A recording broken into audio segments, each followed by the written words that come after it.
But the thing that I remember the most from that was his little like jump, and then when he would like kick his feet, and he would do the Yeah. yeah. Dude, I hope that sound translates. Welcome back to Short Pour. We're your hosts. I'm Chris. And I'm Brandon. We are still exploring the lighter side of beers. And today we have the Miller64 Extra Light that we're going to be checking out. And this one even says on the can itself that it is easy drinking. So easy drinking light beer. I don't know what light beer isn't, I guess, but yeah. It should say easy on the brain, light beer. Yeah. Easiest on the brain.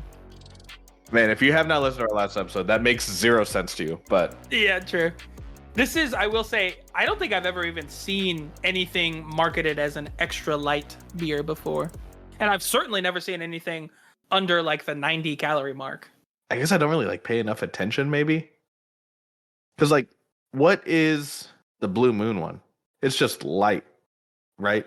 Yeah, the Blue Moon Light Sky is 95 calories and it's just labeled as Light Sky. I think it is just light beer.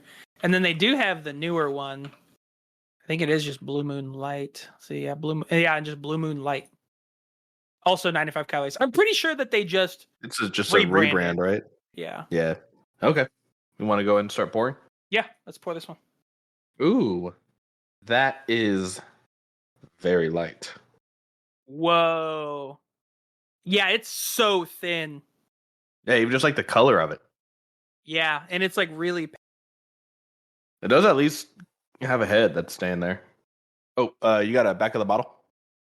So they say Miller Extra Light. I can't tell if it's Miller 64 or just Miller Extra Light or Miller 64 Extra Light, but...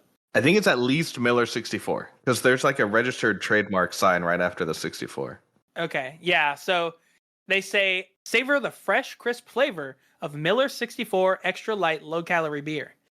The same great beer you love with a new look. This American light lager delivers on sessionability with 2.8% ABV, 64 calories, and 2.4 carbs per 12-ounce serving, making it ideal for those striving to maintain a sense of healthy balance in their busy lifestyles. Perfect for unwinding at the end of the day, family barbecues, work events, or simple moments of relaxation. And then they go on to say, at least at this place, pairs well with salads, spicy foods, chicken dishes, cheeses, sushi, and more.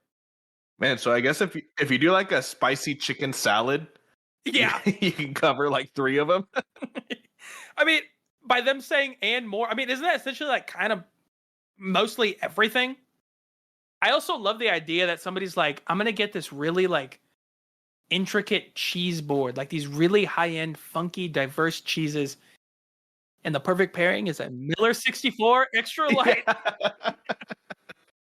Yeah. Okay, now also off the bat though, this one has a little bit of a head. Yeah, no, it definitely does.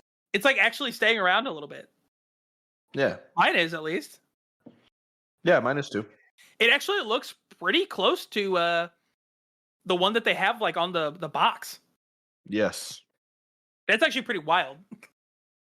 Yeah. It is super pale though. It is very pale. Okay, so what do people think of this thing? Oh wait, we gotta start drinking. Yeah, okay. All right. Let's dive in. Yeah, honestly, that it somehow tastes lighter than a Miller Lite, but it's not bad. It tastes like the exact same thing, but less of it. Yeah. Like it is the exact same flavor profile. It's still a Miller Lite, but it's just slightly less of that flavor. Yeah, it's just missing about 30 calories. But yeah, that's the same thing. Yeah. I don't mind it. Yeah, I don't either. And especially I'm like, well, I mean, like for 64 calories, man, I can enjoy a couple of them. And it's also like, I don't know, 2.8%. That's like pretty not crazy. So like I could definitely see this as being like a good just middle of the week beer or something. Like, yeah, I'll drink one and you don't have to feel bad about it. Either from, drinking too much beer or getting like out of hand or anything. Just yeah. That's not bad, honestly. Yeah. I'm good with it. Yeah, honestly, I can kind of see this working really well for unwinding at the end of the day, family barbecues, work events, or simple moments of relaxation. Yeah, especially if you had it with like a nice salad or like some sushi. Yeah. All right, let's do some reviews. Yeah. Review number 1. Why do I try this stuff that gets left over from parties? I must be a masochist. Thank you, Sarah, for bringing and leaving yet another beer sample. Dude, I will say, when I bought these, they only sold them in like the big like 24 pack, and I totally brought them to a party for people to try, and I definitely like just left them there. Oh no, you're Sarah? I was the Sarah. Well, because I mean, part of me, I was like, well, I mean, I have a ton at home still, you know? Why did you buy it? Like you just want to try it? Yeah, I just wanted to try it. I guess I didn't know how you got them. I honestly thought someone had just like left them and you ended up with them or Yeah, something. I had my own Sarah in my life. Yeah, but you're Sarah. Yeah, I'm the Sarah, unfortunately. No, I mean, I saw them at the store one day, and we've been like trying to like be more like calorie conscious. And so I saw like the extra light, and I was like, honestly, like my curiosity was piqued even. I was like, I gotta taste how close to water this thing is. Like, I gotta know. Mm-hmm. Yeah. All right. So I'll keep going. Very pale yellow, quickly falling head.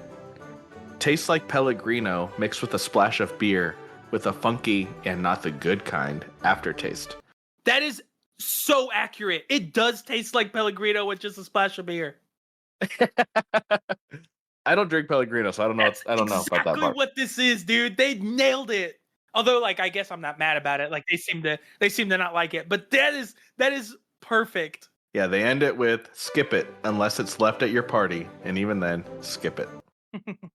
Not a fan.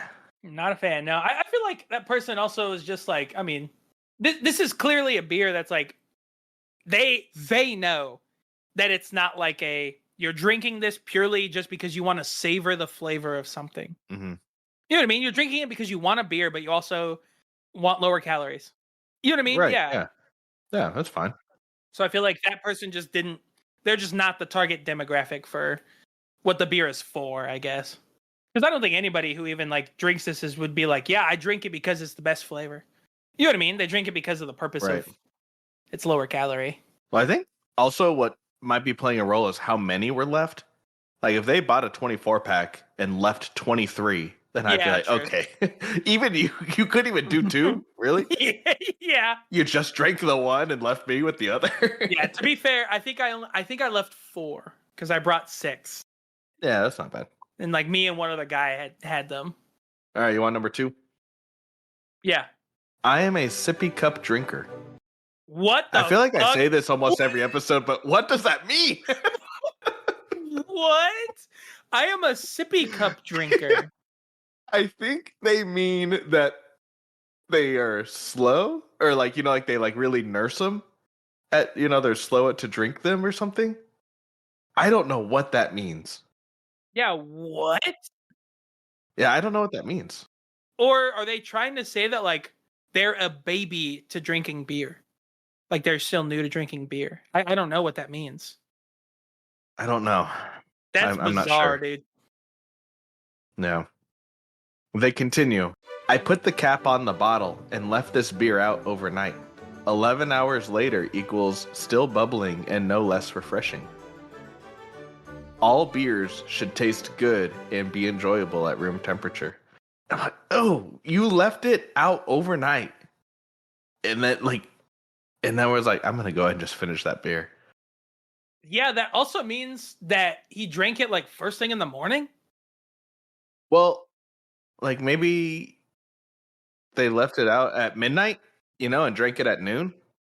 Yeah, I guess so. That's true. I don't know. That is so bizarre.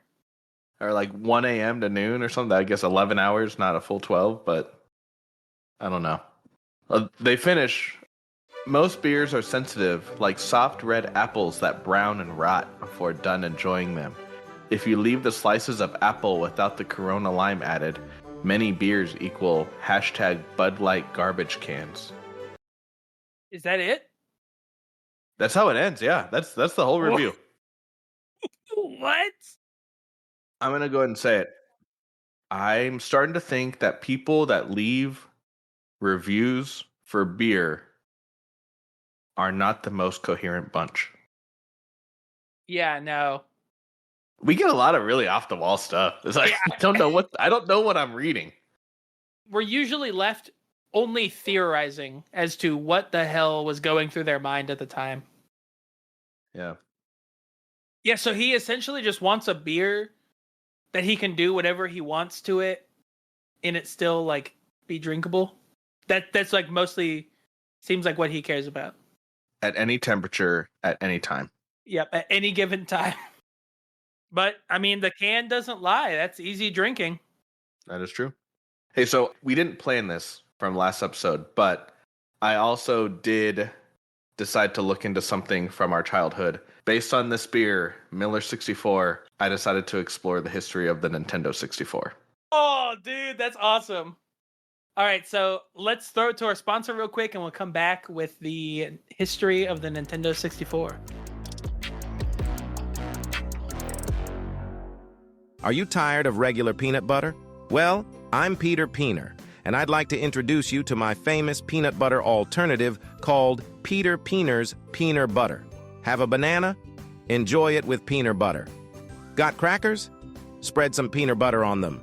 I'm proud to say that my peanut butter is a healthier alternative with fewer calories and full of vitamins from all over the alphabet. You can find peanut butter at a store near you today. Warning, do not attempt to consume Peter Peener's peanut butter with any substance remotely similar to jams or jellies. Peter Peener cannot be held liable for any accidents or injuries that may occur while using his famous peanut butter. Welcome back to Short Pour. We are going to explore the history of the Nintendo 64. So the Nintendo 64 started developing actually in 1993. They obviously went through like several rounds of iteration, but it was finally released in the US September 29th of 1996.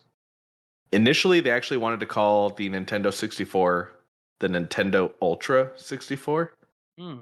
And they had like different names for the console in Japan, and they decided that they'd rather have a more unified name, so they just went with Nintendo 64 so they could just call it one thing. And I'm pretty sure we got one for Christmas that year, because I think it was before we moved. We got it the year it came out? Yeah, I'm pretty sure we got one December of 1996, because I had one at the old house before we moved, and we moved in the very beginning of 1997. Oh, that's wild. See, I wouldn't remember that because I would have been. Yeah, well, you were one. Like one. Yeah. But I was 6, so I was a big boy, and I remembered that. Yeah, and you could play the Nintendo 64. Mm-hmm. That's crazy then, dude, because we must have played on that thing for a long time then. We did. We had it for quite a while. I mean, we can kind of like go through some of the games that we had, but I remember one of the first, like, I guess core memories I have of that Nintendo 64 was getting really frustrated with Diddy Kong Racing. Mm-hmm. I felt like it was much harder than Mario Kart. Do you remember playing that game? I do remember Diddy Kong Racing. And I think Banjo-Kazooie was one of the characters in Diddy Kong Racing. Oh, yeah. What? No, You should look way. up the character selection screen. There's like a tiger with a hat. There's a turtle. There's a mouse. There's a squirrel, which I think the squirrel also got her own game at one point. And then there's Diddy Kong. I think there's a crocodile too. Oh, yeah. Conquer the squirrel. Conquer's Bad Fur Day. Yeah, definitely got their own game. Dude, it is Banjo. That's crazy. It is, right? Yeah, it is. Yeah. Yeah, that was like their first appearances. I think that those characters were made for that game. That's crazy. Yeah, well, I mean, Nintendo, as you know, is always like very like a unified front of like their franchises, you know? Mm-hmm. So I'm sure they already had plans to use some of these characters and kind of started introducing us to them here so we would already know who they were later on, you know, when they came out. But yeah, I remember that game. That was a fun game. I don't think it was made by Nintendo though, was it? Yeah, no, okay, that's why, yeah. It was developed by Rare, who they went on to make Banjo-Kazooie, Conker's Bad for a Day, Viva Pinata, Perfect Dark, GoldenEye, 007, Battletoads, and their newest game that they've made is Sea of Thieves. But they were not technically Nintendo. Okay. So the one thing I did also appreciate about that game though, was that you could like pick your power up based on what you needed. Remember, because there were like different colored balloons.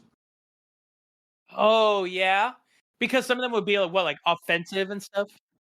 Yeah, you had like missiles, you had like oil, you had like a shield. And I remember you could string together multiple. Like I think if you got like one balloon, it was, obviously level 1, and then you get 2 balloons of the same color, and now it became a little bit more powered up, and then 3 balloons, it became even better. And so you could actually, it wasn't just left to chance like Mario Kart. Mm-hmm. Dude, Anyway, how old was I when I was playing this game? I don't know. You weren't one. you would be yeah. Well, you would be better at remembering than me just because you were older. But yeah, I distinctly remember playing this game also. But like, it came out in 1997 when I was 2. So like, when were we playing this? Well, I can tell you, your first experience playing was with a controller that was not plugged in. Yeah. She would always cry about, I want to play. And Mom was like, you have to let him play with you. Let him play with you. Yeah. Like, fine. I would give you a controller and it was not plugged in at all. You were just sitting there staring at the screen. That's messed up. Jesus. With the 64, though, I will say that was the first time I ever beat a game in its entirety. Yoshi's Story was the first game I ever actually beat. Oh yeah, Yoshi's Story. I'm pretty sure that I watched you, if not the whole thing, most of that game though. Yeah, because it was a 1-player game, right? Yeah. Well, you played it 1 player. Yeah. I let you be the other Yoshis that were following. I would say I thought it was just a single story mode, and you had like the different color Yoshis that were like your lives. But the thing that I remember the most from that was his little like jump, and then when he would like kick his feet, and he would do the Yeah. yeah.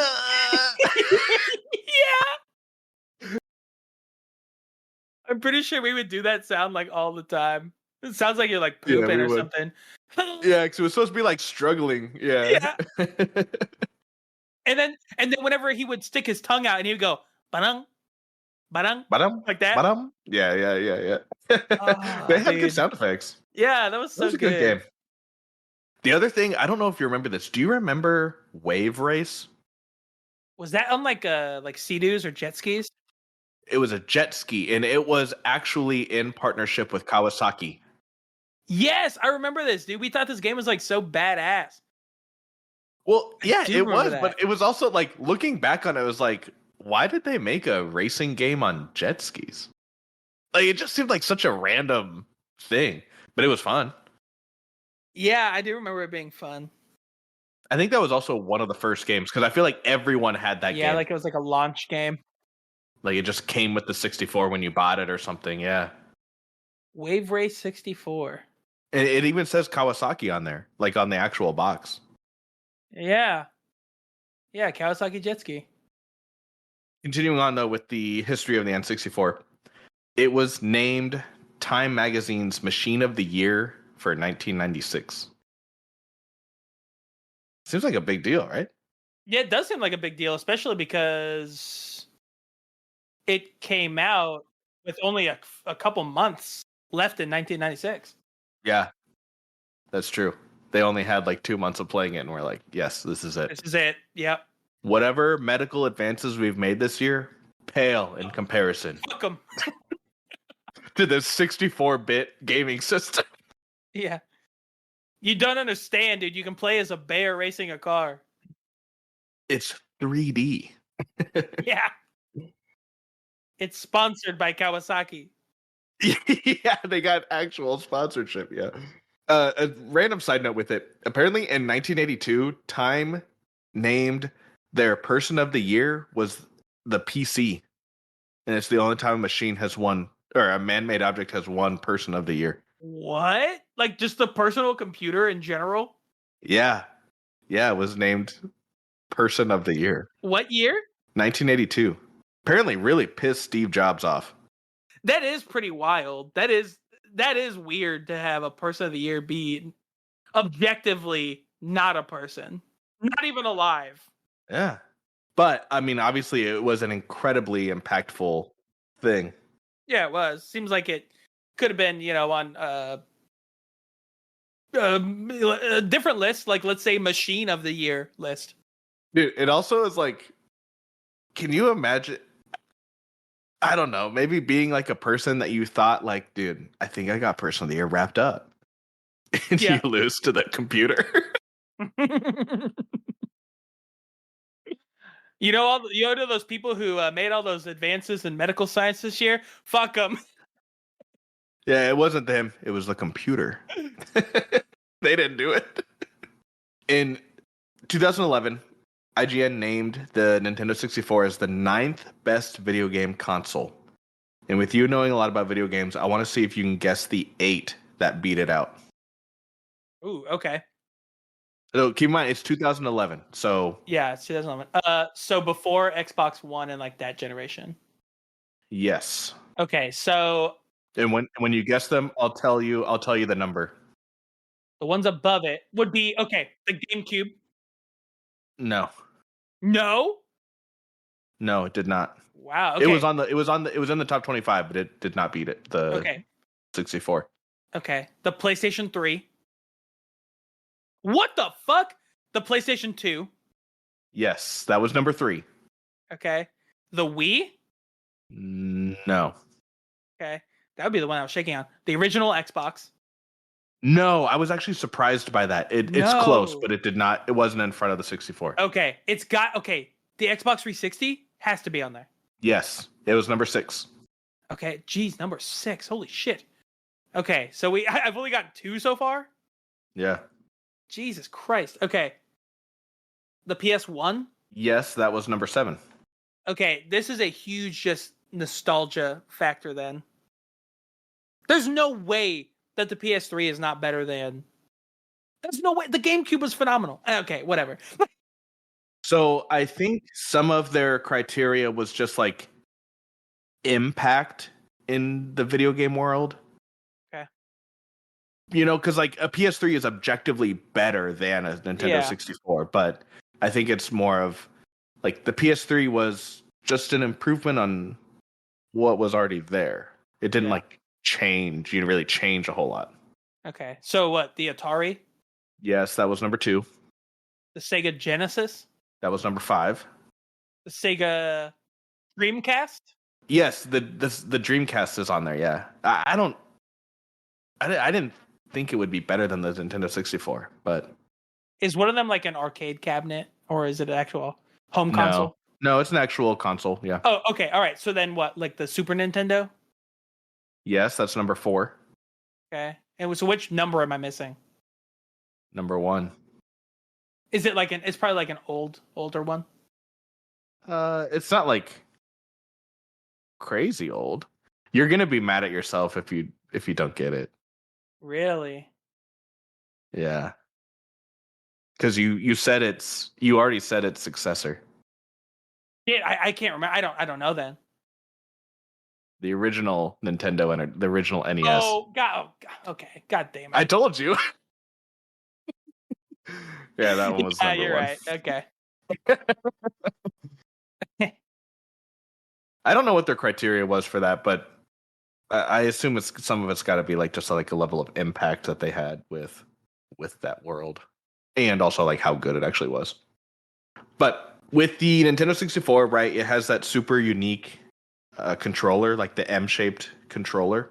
Mm-hmm. That controller was actually developed in tandem with the development of Mario 64, because a lot of the big push here was working in a 3D world, because all the Nintendo games up to that point were obviously 2D, right? So you're just doing like side-to-side scrolling. You're not really doing, obviously no 3D. So they made like model controllers out of clay and like had people like hold them to like, if you were wanting to do this, how would you do it? Or where would you put your hands and stuff like that? That's how they ended up eventually coming up with this.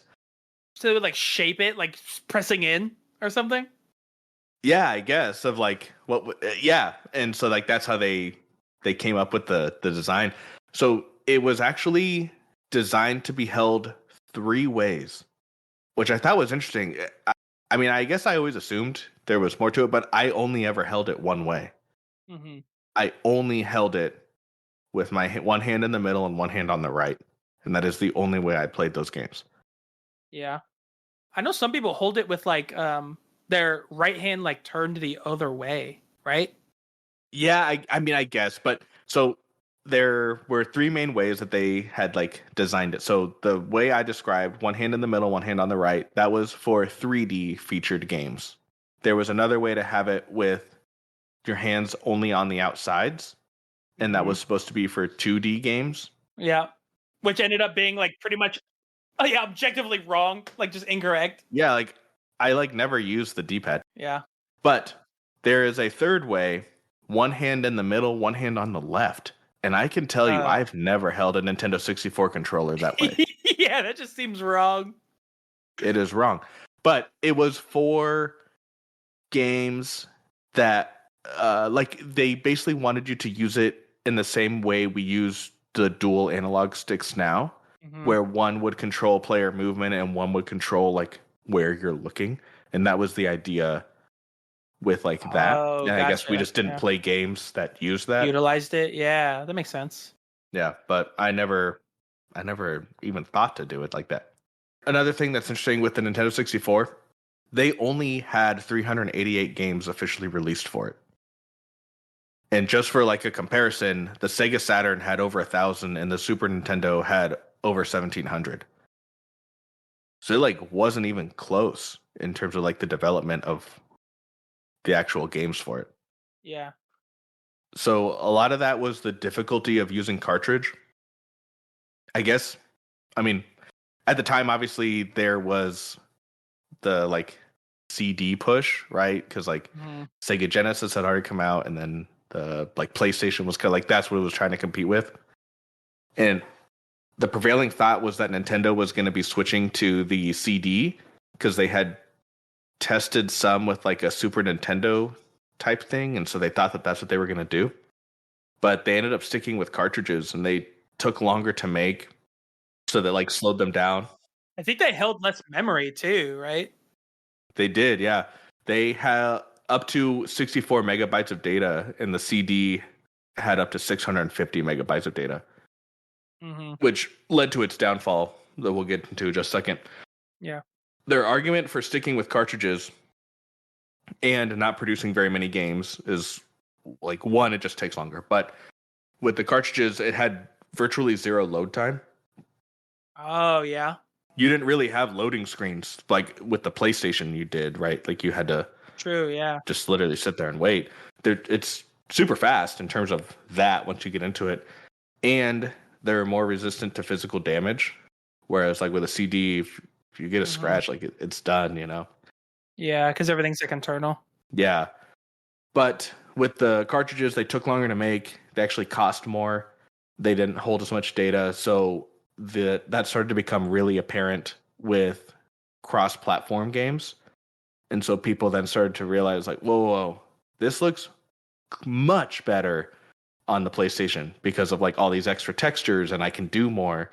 Whereas with the Nintendo 64, they had to make like a watered down, like truncated version of the game Right. because it just couldn't do as much. Couldn't handle it. Yeah. Dude, that's like, that is still Nintendo's MO though. Of like, they've always said like, no, we're just going to kind of do our own thing. And like, I'm pretty sure at every single generation since like the 64 on, their consoles have always been the least powerful. But like they're like individual, like their original games, like do like they're able to, I guess, fully hone all of the capabilities of their consoles really well. Yeah, they get a lot of juice out of it. Yeah, like they push them to their limits. So what you said with them kind of doing their own thing, there was a quote in here basically saying, I think what led to the downfall of Nintendo kind of having like a strong grip on the video game industry at the time was that they always want to march to the beat of their own drum and make everyone, just have to do what they want to do, or just, we're doing our own thing and you can deal with it or not. And and when they didn't go CDs and everyone else did, they got left behind. Yeah. Well, and then finally, when they did actually go to CDs with the GameCube, right? Wasn't that the first one they did with CDs? I believe so. They did because they were like teeny tiny, right? Yeah, they did like the mini discs too. Even they didn't even do regular CDs. Yeah, they couldn't even do. Yeah, they only committed to about half a CD. And then they did full discs with the Wii and Wii U, and then now they're back to cartridges. Yep. That tastes bad. Which I will say, dude, there is something about the cartridge though that is like, it's so unique and in a way that I like love. I love that the Switch has cartridges. It's so cool. It's so satisfying to like pop a game in. Yes. Yeah, it is. Well, and it's a little bit nostalgic and it's different, and I don't know. Games aren't the same now because a lot of times you don't actually own a physical copy of the game. Yeah. You just download a version of it and it just exists here, but I've never actually seen, the game. Right. And that's starting to be an issue now too in the digital age, because there's been some games where like they lose their like licensing for certain things, and then they like can't be sold anymore, or they get like taken down or removed from wherever it was that you bought it, and then like it's gone. Like that's it. You didn't actually own it or whatever kind of thing. But right. With the cartridges though too, I love that they explicitly like said like you were not supposed to blow in those things. I know, but it's weird how it worked every time.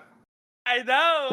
And it was so funny too, because like I feel like everybody had their own kind of like slightly different method, but it was all variations of like playing a harmonica. Mm-hmm. You know what I mean? Yeah. Because you would have like the one long like through the whole thing. Yeah. And then some people would do like the move it across like different ways. Yes. Yeah, like that. Yeah. And then you'd get those people who are like, you're supposed to insert a Q-tip and gently swab along the cartridge. I'm like, I'm not doing that. Yeah. I want to play now. Yeah. All the kids whose parents wouldn't let them eat all the candy on Halloween. Yeah. It's also the same people that don't put the Q-tip in their ears because the package says you're not supposed to. All right, so wrapping up the Nintendo 64. It sold through its lifetime a total of 32.93 million units. Jeez. Production eventually stopped in 2002, and that was a year after the GameCube was released. And that was the end of the Nintendo 64. Whoa, that's crazy. I didn't realize that. Mm-hmm. That they kept making them after the GameCube. That's crazy. Yeah, for 1 year. And then I guess they sold them until 2004, but it was like it was just the excess that they hadn't sold yet, so it was just but they marketed it under like a vintage thing at that point. Oh, but it was the same line. It was the same thing, but they're like, hey, like we've already stopped making them. Like there will be no more. So if you want it, come get it. Ah, dude, we should have gotten one. Well, we still had one at the time. Yeah, we should have never sold it. But it was only a 6-year run. Yeah, that's crazy. Very formative years for me. Right. I know there was a big boom in like technology during that time, and games started getting much bigger and more complex. But it's just kind of crazy to think that I was like, man, that was not very long. I in my head, we had that thing for forever. Well, I mean, I think we actually did, but right. Yeah. There's also like looking at the list of games, I feel like we got a lot of mileage out of the same games. Because I don't think that we had that wide of a library. Like, we didn't have GoldenEye 007, did we? No, I had a friend who would bring it over. We didn't have Zelda. Nope, we didn't have any Zeldas. I made a list of the games I think we had. Okay, yeah, let's hear them. Okay, so obviously Diddy Kong Racing. Yeah. Mario Kart. Yep. Super Smash Bros. Yes. Yoshi's Story. Yep. And the original Mario Party. Yep. Oh, I thought we had Mario Party 2, the one where we had the cowboy hat on. Maybe. We may have had the second one, but I don't remember. But Mario Party then. But I remember I rented Pokemon Snap and Pokemon Stadium a lot. Yes. And you know what? Poke Snap is what it was. What was the point of that game? Do you remember that?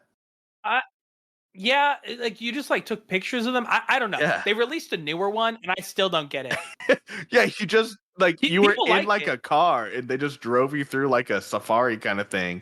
And you're like, oh, there's a Rattata, there's a Pikachu. What was the point of that? Yeah. And then it would like rate your picture afterwards. Yep. Yeah, I mean, I guess that's the point. Pokemon Stadium was cool. Pokemon Stadium was cool. I do remember really liking that one. And we did rent like Star Fox 64. I don't think we ever owned it. Mm-hmm. Yeah, we didn't. I don't think I ever own it. We also never played like Perfect Dark. Nope.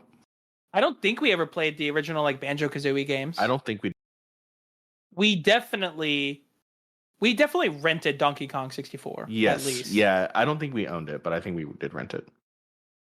I don't think we ever played Super Mario 64 though. I know I played it, but it may have been like at a friend's house or something. But we did not have it. Yeah, I don't think we owned it. Right. We never played Gex. No. We got it on PlayStation. Yeah, when Robbie brought it. Yeah. Yeah, but see, like I think you're right. Like those are like pretty much all the games that we played. There might have been like a few like oddballs that we rented, once or something. But we really made that console last with pretty much that handful of games. Yeah. Hey, I don't know if you remember this. I ended up getting like some sort of like adapter where I could play my Game Boy Pokemon games through my Nintendo 64, so it would be on the TV. Do you remember that? No, I don't. I thought that was sweet. Pretty kick ass. Yeah. Yeah, that sounds cool. I thought video games had peaked at that point. Yeah. Hey, one thing sorry, I meant to actually say this earlier. The video game list that we went through, I'm honestly kind of mad that the Game Boy isn't on there.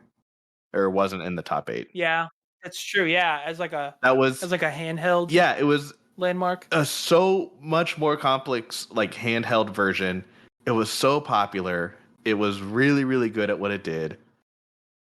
I would kick out the Dreamcast. I don't get how that made it up that high. Yeah, well, the problem is we didn't ever have a Dreamcast, so no, I know. So like we totally missed anything of it. Did we ever? I know we had a Mortal Kombat. Was that on like the Sega Genesis though? Yeah, we had it on the Sega Genesis. Okay, I also know that we played like the Mario Golf game. I'm pretty sure. Yeah, I thought that we did that on GameCube. And didn't they have Mario? Didn't they have Mario Baseball, or was that also? That was also GameCube. Okay. And Mario Strikers. Was GameCube. yeah. That game was awesome. Dude, I love Mario sports games. You know what the game is that I think we played the most on GameCube? It wasn't Mario Strikers? I don't think so. NBA Jams Volume 2? Yes. That was a great game. Yep. Yes. Hey, careful. We're going to have to get copyright permission for that. Yeah, that's a strike. No, that was a great game. I loved picking like Yao Ming or Shaq and just goaltending the crap out of the ball. It was awesome. Yeah. Was it NBA Jams? It's NBA Street, right? NBA Street. Yeah, you're right. My bad. NBA Street Volume 2. NBA Street. Yeah, I remember I made like a character and had to like play through my career, and you could like recruit players to be on your team as you like rank up or whatever. That was fun. Yeah, dude, that was back when EA Sports, in the game, actually meant something. Yeah, that's also strike 2 on the copyright thing. Yeah. All right. Well, before we get our third strike, we should probably end it there. Hey, don't forget to give us a rating or a review. Those things always help us wherever you're listening to the podcast. Follow us on Instagram at ShortPourPodcast or send us a suggestion through email at shortpourpod@gmail.com. And as always, whether you pour short or pour long, Always finish.